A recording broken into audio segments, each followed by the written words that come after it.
और अभी खबर शामिल करेंगे फैसलाबाद से, जहां पर थाना मदीना टाउन में सरेआम कम उम्र घरेलू मुलाजमाओं पर तशद्दुद का मामला है। मुलजिम अरशद के खिलाफ मुकदमा दर्ज करके मुलजिम को गिरफ्तार कर लिया गया है। हाँ जी, बिल्कुल। फैसलाबाद का इलाका थाना मदीना टाउन की हदूद में ये वाकया पेश आया है।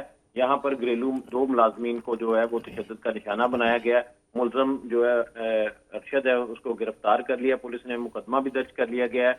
ईमान फातिमा और 12 साल है, जो नूर फातिमा जो है वो 13 साल लड़की हैं। ये दोनों बच्चियां जो है शेखुपुरा की रहायशी थी, तो इनके घर पे मुलाजमत करती थी। जैसे ही इनको छुट्टियों के लिए 2 दिन के लिए इनके घर वापस भेजा, तो वापसी आने पर मालिक ने इनको तशद्दुद का निशाना बनाया। इस पर सीपीओ फैसलाबाद कामरान आदल ने एक्शन लेते हुए फौरी मुकदमा दर्ज करने का हुक्म दिया और एसएचओ मदीना टाउन को हुक्म के मुताबिक एफआईआर दर्ज करके मुलजम को गिरफ्तार करने का कहा गया। और इस वक्त जो मुलजम अरशद है वो ईडन वैली से गिरफ्तार हो चुका है। कानून के मुताबिक जो सजा बनती होगी उसके मुताबिक इसको सजा दिलवाई जाएगी।